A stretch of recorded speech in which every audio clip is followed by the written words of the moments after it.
Hey, this is Trevor Mauch with Carrot, and you're listening to That Real Estate Tech Guy. I can tell you one thing. Technology is the single most important aspect of every business that has successfully scaled. It's time for That Real Estate Tech Guy. It's your weekly chance to explore how technology can help your real estate business explode. Each week, you'll hear from real estate investors who have been there and done that and find out their favorite technology tips. Listen in as Jordan speaks with tech companies and learns about new technologies and new ideas that will help you scale your business. And now, join your host, Jordan Samuel Fleming, CEO of Smartphone, for this week's episode. Hey everybody, it's Jordan Samuel Fleming with another episode of That Real Estate Tech Guy, and I'm delighted that my co-pilot for today's episode is none other than the CEO of Carrot, Trevor Mauch. Trevor, welcome to the podcast. Introduce yourself and, of course, the product that so many people will know already. Jordan, dude, I'm pumped to be on here. I know I started to see you guys pop up a lot lately. I'm just honored to be on the show. Yeah, I'm Trevor Mauch, the CEO of Carrot, like Jordan said. And if I were to kind of distill it down, we help thousands, over 7,000 of the top real estate investors and now agents attract the most motivated leads online through the internet. So if you were to Google "sell my house fast" or "we buy houses" or any of those phrases, you'll probably find Carrot clients dominating page one in Google in every city in America, up into Canada, Australia, and the UK, and South Africa now. And our clients bring in about 80,000 leads a month, mostly sellers. So we help you get better leads so you can close more deals and have more freedom and impact. Well, and I can attest that, before I co-founded Smartphone, I was building CRMs inside of Podio, mm-hmm. and I can tell you that most of our real estate customers were using Carrot. It was just before I knew what it was, we were integrating with it. The reach is so strong. So just give me a little background before we dive into some of the kind of key ways people benefit from Carrot. Give me a little background as to how how did it come to be that you decided to do this and really capture the market? What was the initial impetus? Yeah, dude, it's kind of funny because previous to Carrot, I wasn't really a software guy. I mean, I'd kind of dipped my toes into software by investing into a software company in 2010. And I'll kind of give the brief of that, what was the impetus of Carrot. But I started investing in real estate in 2021 as a college student, just buying multifamily, literally Carlton sheet stuff, like no money down. I figured out how to buy a fourplex by the college with none of my own money when I was 21. I'm like, whoa, how did that happen? And so that kind of got me locked into real estate. But I also discovered, Jordan, that I didn't want to be in real estate as my full-time job. I really enjoyed marketing. And so I took that marketing skill set to the internet in probably 2008. Really started honing my chops, 2007, 8, 9, 10, 11, 12 in some previous companies. Got burnt out in my main company. Saw technology as a way to create more consistent, what I now call evergreen income, especially when you can get it as a recurring. And I invested in a couple software companies. One was called Automize, used by some of the biggest marketers in the world, but it bombed, man, because we couldn't figure out the tech solution. So we shut that business down after a year and a half.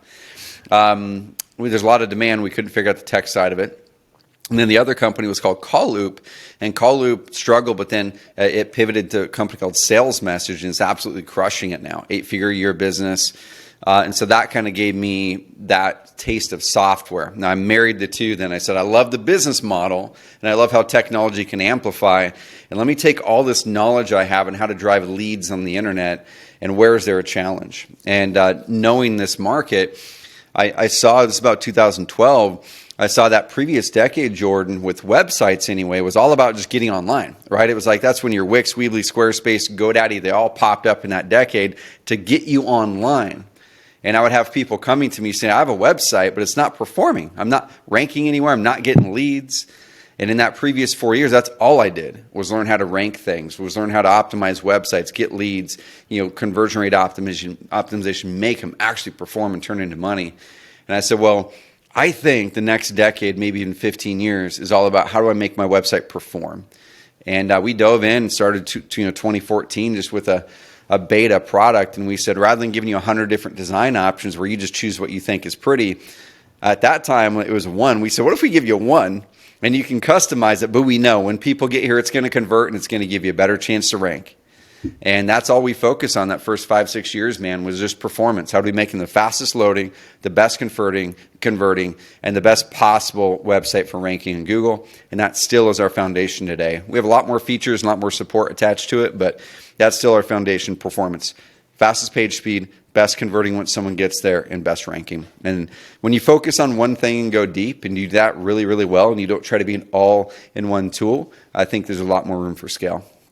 Well, and you're in particular, I think, in the sector that you're targeted at the moment. When you're looking at the real estate investment sector in particular, you're talking about people who are absolutely keen on driving up the leads. Yep. But really, I would say the technical competence and understanding and knowledge are usually really, really at the bottom of the, these are not people who tend to have the skill sets. And so you are providing them with such a path towards what they need. And that's where I think, why I think Carrot is as widely used as it is just, we know we need leads. We know the web is important. We know we need a presence. No idea how to do it. Yep. It's really, you go to Squarespace or any, any of these things, and great, I've now got to figure out how to do all this. I got to make decisions on what's going to be right. I got no experience. And that leading people down the path, I think, is just such an important part of this, particularly for real estate investors. Dude, for sure. And one key element too, Jordan, guys, this applies to any part of your business. So one key element that we really honed in on in the early days, and that's been a big part of our success, but it's really us saying, how do we help our client be successful? It's that we're in a high margin service business, right? Where if you lose one deal, it could be 10, 20, 30, 40, 50, $60,000 lost. And as an example, I was talking with one of our clients, Paul Myers, out of Augusta, Georgia, yesterday. And Paul Myers, he had came over from a Squarespace website. He did what a lot of people do. They go, hey, it's low cost. I know how to build a website. I'll go look at a Carrot site. I'm going to go pay someone on Upwork and have them model a Carrot site, and I'm going to do it for $10 a month instead of the 100 or 200. He ended up moving away from that into Carrot recently, seeing a dramatic increase in results because Squarespace is built to launch easy, and it's built to edit easily and make it look beautiful. It's not built to perform. And that person in Upwork might have some experience getting some things dialed in, but they don't know the science that went behind why that form is there, why that button is that shape or that wide, why the words are the words on that, why it's these 3 form fields, not these other 2. Like, there's all of these elements that when you add them up, that one element might boost conversion by 20%, but then you add 70 of them up, 80 of them up that we've built over the last decade. All of a sudden, now you have a very, very tightly performing website that's extremely hard to build on your own, unless that person literally is a performance and conversion expert and a tech expert to make it load fast, and an SEO expert, which they are unicorns. There's not a whole lot of them out there. There are some, but very, very few. And you're probably going to pay $10,000 to have that built, and they're probably building it on our platform anyway. So many of the biggest investors are coming away from custom sites to Carrot because it's easier, actually lower costs for them, and they stop losing those deals from page speed, SEO, and conversion issues.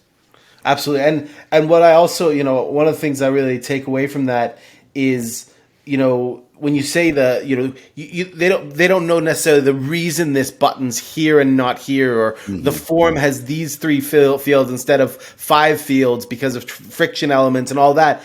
Yep. A great advantage of just how much traction you have is that you can see performance not only at a technical web point of view, but with this many customers using your platform, you can watch the performance and you can make decisions based on what is actually happening at quite a large volume. And that brings me to a question I have, and it's purely my own curiosity.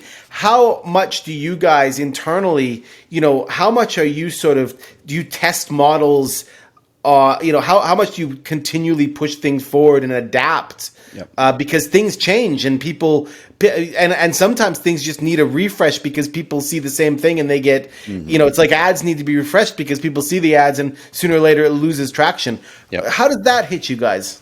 Yeah, dude, it's always something we got to stay on top of. So there's kind of 2 dynamics with websites where it might be a little bit different, as an example, with smartphone. where the website is a very visual thing, right? People have an emotional connection to their website oftentimes, especially agents, but investors do as well. And the bigger that investor gets, oftentimes the more differentiated they feel that they need to be visually from the guy who just got started last week that read the book, right? And so there's this push and pull of performance versus aesthetic. And that's probably the biggest challenge we've had is like someone looks at a site and they go, I just think this looks prettier. And we test that. I'll give you an example. I've got a really good buddy, one of the bigger wholesalers in the country. He rolled out a very, very pretty looking website about 6 years ago. And the whole industry, like we would have people coming to us saying, oh, I want one that looks like this guy. And we tested the crap out of it and we're like, but it doesn't convert as good. Like maybe it does for him and his market, but across the 20 markets we tested it in and the clients we tested it in those markets, in most of those markets, it actually performed worse. So we're not going to roll something out because you think it looks good. We're going to roll it out because it's actually going to work better for you. That's been the biggest push and pull. So then to answer your question is how often? Well, we've got a team on our product team that I'm a deep part of it as well. And we have a quarterly cadence on the performance side of things. So we have a certain proprietary process every quarter that we go through to ensure we're always ahead of the game on page speed. So we look at a cross-section of 220 MSAs in the country. We grab, ends up being about 1,000 websites in that every single quarter. And we're always running tests and figuring out how are the Carrot websites against these? We break them down between custom sites, competitor A, competitor B, competitor C, and we have a threshold that we always have to stay above on speed.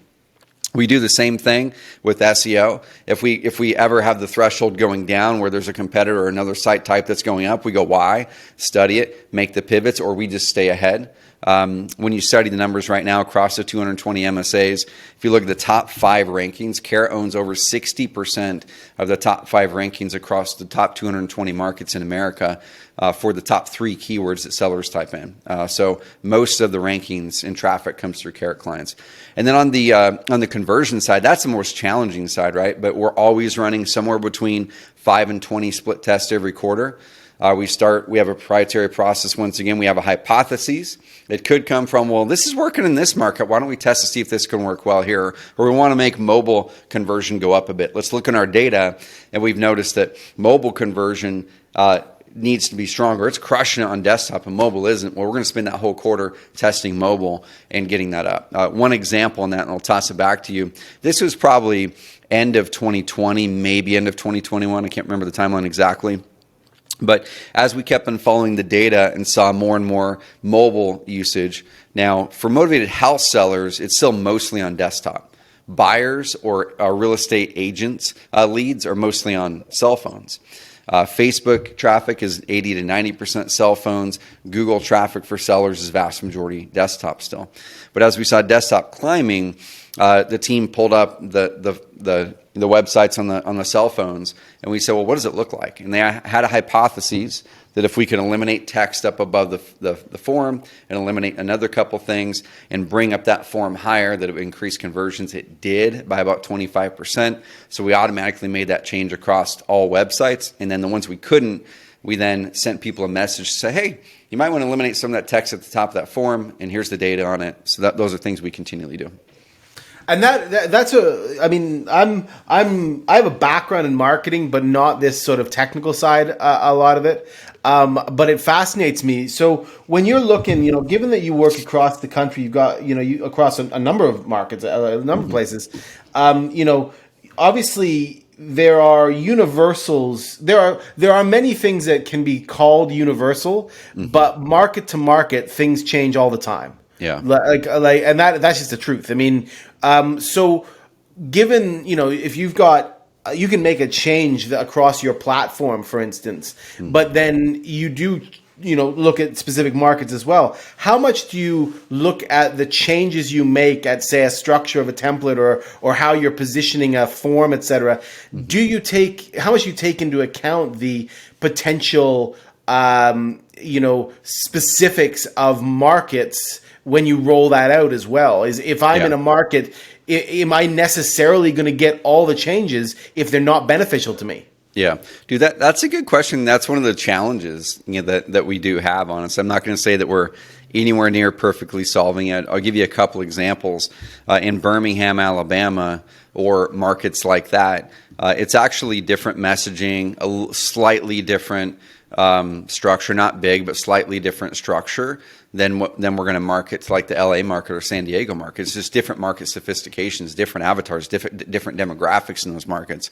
If it's a market where it's an aging population, you need to make sure the buttons are far bigger when they're pulling them up on a cell phone, or it's easier to navigate and things like that. So it is a challenge, because when you're running a platform where you have to build a tool that can best, meet the needs for everybody, but then give guidance and training on how to modify it for your market, or have marketplace vendors who can then dive in with you one-on-one, or our coaches. That's kind of how we treat that now, is we roll out a product that, according to our data, gives you the best chance of overperforming based across all the factors.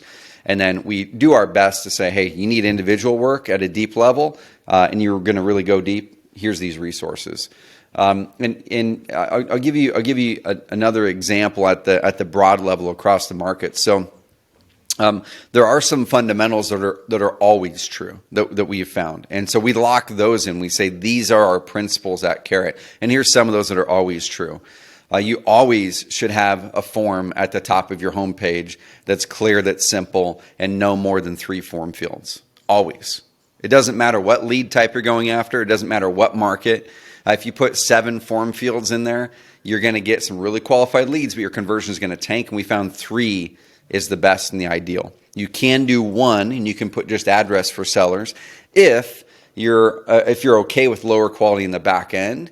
But we found the 3 is the best. Another principle is your button on your form should always be as big and as wide as your form fields above it. You should never have a form field that is, I'm making up a number, but 150 pixels wide, and a button below it that is 35 pixels wide. You always want to fill up that space, because you want your button to span the whole width of the cell phone and make it so it logically flows down to that CTA. One more, Jordan, I'll throw at you, is you always, no matter what market, no matter what demographic, you always want to make sure that your calls to action, those call to action buttons, are not just commands, click this, continue, submit. It should be a benefit-oriented button. It should be get my fair cash offer, see the investment properties, have people see and visualize what they're going to experience on the other side. And when you look at motivated house seller websites around the industry right now, it's no accident that almost every website, the ones that work, say some variation of get my offer, get my fair cash offer, get my fast cash offer.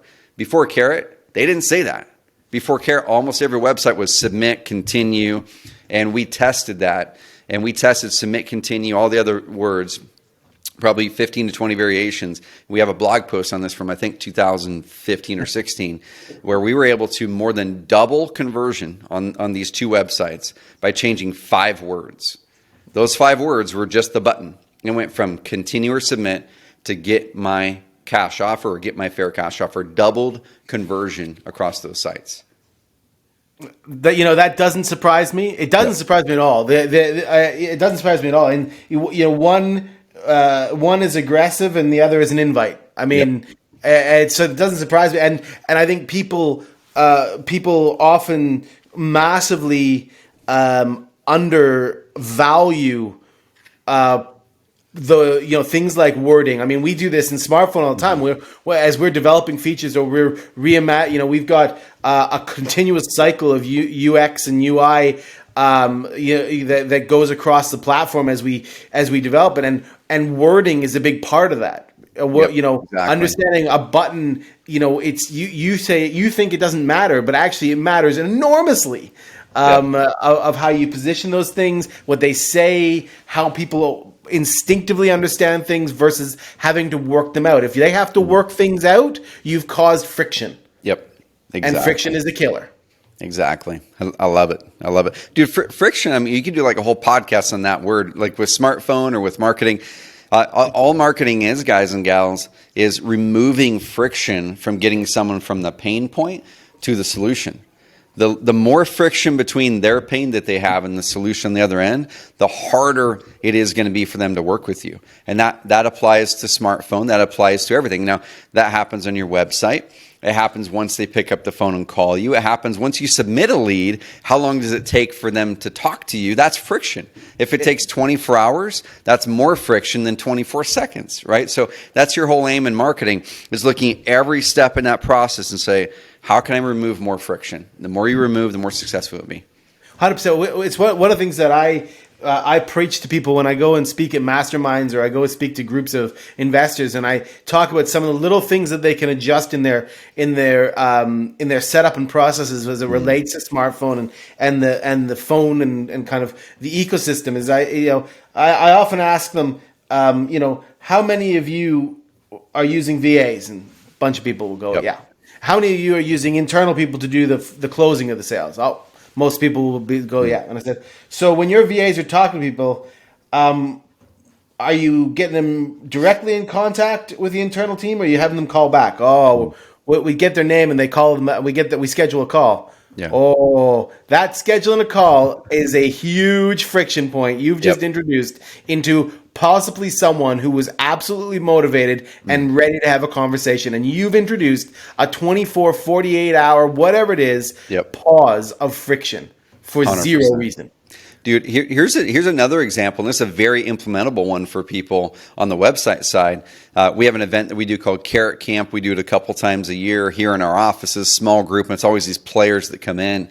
And one of the guys, his name is Keith Sant, and Keith was like a guy who didn't know what he was doing with real estate or tech, and now he's one of our biggest evangelists, crushes it, and he's like the guy that we'll put in front of people to train.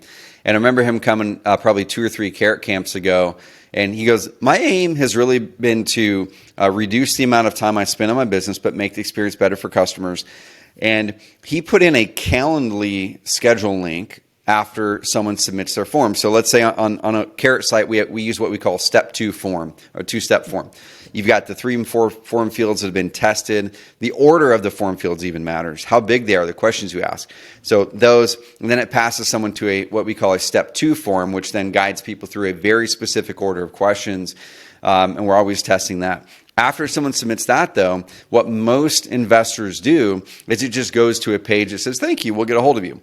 Okay, and then your team gets a notification through your CRM. They might get an email or something like that. And then you're kind of waiting to figure out after that online submit. What he did is he said, well, what if I put a Calendly link on that page and said, hey, thanks, we'll get a hold of you. But if you want to just go ahead and schedule your appointment right now, pick your best time, And what he started to find was a percentage of people would just pick their time. And now you think about that and go, well, what if they pick a time that's a day or 2 out? Might that increase resistance? What he found was it actually closed the loop for that person to say, I've engaged with this company. I have an appointment. And another big part of it, Jordan, was after hours was big. So there'd be people that would be calling in or submitting at 9, 10, 11 o'clock at night. And they would actually pick their time for the next day. And they would say, yeah, after I selected my time, I didn't go look at other websites. And there were deals that he has closed 100% because he reduced resistance, added clarity for people for that next step just by putting in a Calendly link to book an appointment after they submit their form. I feel like we may have to have another episode of this podcast where we just go through marketing masterclasses. I'll bring in Ellen, our head of marketing at Smartphone, and there can just be a massive riff on it. Let's do it, man. Before we go into the fast 5 questions, let me just ask, obviously there's been some exciting stuff going forward with you guys over the last year. I mean, what do you see? Here we are in to date the podcast, January of 2023. A lot of things going on at Carrot. What are you kind of focused on right now? So that for the benefit of the real estate customer base. Yeah, so there's a few big things we're doing. I mean, one thing, we acquired a company called Investor Fuse, which it's a CRM or lead conversion system. And so one of the things that we're really doing with Carrot moving forward is we want to serve people at a deeper level. I think we've done an amazing job at the website side, but then just being honest, we have some gaps in our feature set. We have some gaps in, we want to fully round out the SEO tool set. We want to make it so people don't have to go to Ahrefs and other tools like that to pull backlink reports. That's all going to be inside of Carrot. We want to make it so there's fewer things for you to do with your online marketing outside of Carrot. and make it so you can save time, have everything in one spot, and even save expense. As the economy gets tougher, people do start looking at that credit card statement and go, what am I going to cut? We're trying to help you save money and save time by getting things in here. If you're doing marketing, you're doing Facebook ads or Google ads, things like that, we're going to have more data inside of our system. So you can really manage all of your online marketing in one spot. You can get your ad campaign data. You can get this, better reporting, better analytics. Another couple things we're doing is we're really stepping in to find ways we can serve that experienced or pro customer a lot more. We have a lot of the biggest investors, but honestly, there's some big gaps in the feature set to serve the pro members. So we're stepping into that big time. There's a million other things, but the last one or two that we're really looking at is I see the market, and I've been talking about this on our podcast for about 4 years. You have the wholesale side of the market and you have the retail side. And probably 4 years ago, I started talking about what I call hybrid, that the industry is going in this way. You have iBuyers in the middle between the two that are kind of playing both sides there. And then I said, man, the market's going to get driven towards the middle guys. Your investors are going to have their license or partner with agents. They need to be going and not just saying, here's my discount cash offer, but hey, if you want to put the most in your pocket, I can list it, or here's the creative way. Agents need to be coming in saying, not just I'm going to put you in my pretty little box if I can list your house for 6%, but if it's a challenging situation, stop throwing those leads away and say that they're a tire kicker, make them an offer or partner with an investor. And so we're helping to drive that more and more. We're going to simplify our product for what we call hybrids and really encourage and aid investors and agents to work together, share leads together, do deals together, and or just do both sides of the business all inside of our platform. Yeah, I had Eric Brewer on the podcast. I recorded him about a week ago, and we were talking about the the need. We were talking specifically about innovation. Yep. And about the need to be more creative and be more flexible in the disposition options. And that's a critical bit. Well, listen, Trevor, I'm gonna finish off right now with the Fast Five. I definitely think we're gonna have to have another podcast with you on it, and maybe with you and John as well. Yeah. Because obviously John's been on the podcast before. Everybody knows that Smartphone did an integration with InvestorFuse over the last quarter or so, and it's been fantastic, and we're continuing to build more stuff into that. Cool. So I got 5 fast questions I ask all the technology partners. Fast questions, fast answers. Question number 1: what feature of Carrot has the biggest impact on your customer's business? I'll give. I mean, the high converting fast websites. That's like the core of our product. But without that, I think everything else would be hard. Amazing support to piggyback on it. Question number 2: what is the biggest mistake people make when bringing on Carrot? Biggest mistake that they make is not choosing up front how much of the work they want to do versus hiring it out. I think that's with anything that they do in their business. So choose early on. Are you a person who wants to do it yourself? Tap into those resources, or do you want to pay someone to do it? You do that, you're going to accelerate your process. Next part is just overcomplicating the customization of your site. Just go with what performs, get some traffic to it. You can always tweak it later. Don't spend too much time tweaking the design at the start. I'm going to guess that exact answer you gave me is going to fit in number 3. Question number 3, which is, what's your best advice on how to integrate Carrot in your business? I'm going to guess it's exactly what you just said. It's that, and then recognize that all offline marketing creates online demand. So a lot of people think, well, I'm not going to do Google pay-per-click or SEO, but everything you're doing offline, the calls you're doing, the direct mail, the cold calling, people are going to pick up their cell phone and they're going to eventually Google your company name. They're going to Google your company name plus reviews. And if you're not represented well online, ranking high for your company name and reviews, with really good reviews, really good credibility, you're going to lose business from your offline. So recognize online is so important to make your offline marketing work better. Fantastic. Question number 4. What is one more hidden thing you wish everyone knew about Carrot? That's a good question. I think, and this is relatively new, that we haven't really fully stepped in over the years to build the official community. And so we launched it this last year, and that's where I'm insanely pumped. We want to wrap people into our community, so that's kind of hidden a little bit. It's growing really fast. Dig in there.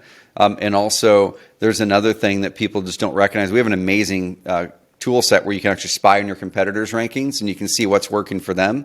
And you can put in your competitor's URL. It'll tell you what keywords are bringing in traffic for it, what percentage of their traffic is coming from those keywords. That's a cool tool set when you're doing your research. Fantastic. Final Fast Five question. If this is a more general real estate one, since you know that game. If someone's just starting out in real estate investment, what are 3 technology products you would recommend they bring on first? Yep. Dude, that's a good question. I think that the first thing is, I'm going to give kind of a little free or low cost one, is get something to be able to organize your day, your week, your schedule, your life a little bit. I honestly just use Google Sheets for my priority tracker. Have something to track your priorities so you're doing the right things and your next actions. It could just be a free spreadsheet. It could be a piece of paper, so something like that. I'm obviously going to say I think you should have an online presence for sure. That's going to help you win more deals, even if you're just doing offline marketing. And the last part, everyone should get smartphone. Obviously, if you're doing anything with the phone, so that's an obvious. But I think the other thing, honestly, is just having a cell phone or having something that you can just, at the early days, you're just going to communicate with people back and forth on your cell phone.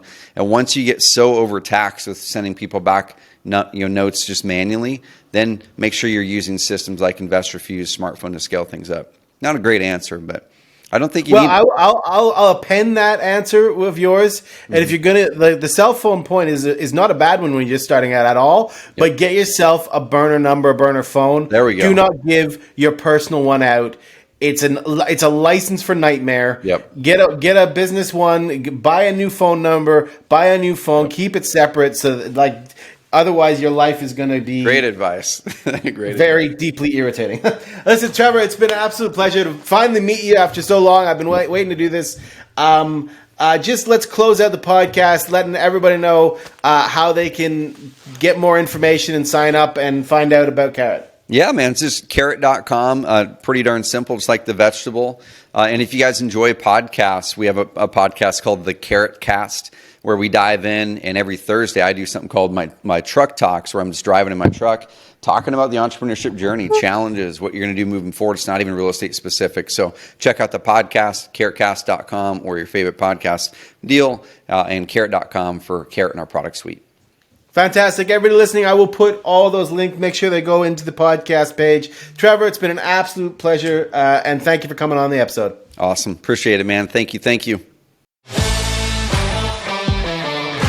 Thanks for listening to another amazing episode of That Real Estate Tech Guy. Head over to thatrealeestatetechguy.com to check out all episodes and get special discounts on tons of awesome real estate technology platforms.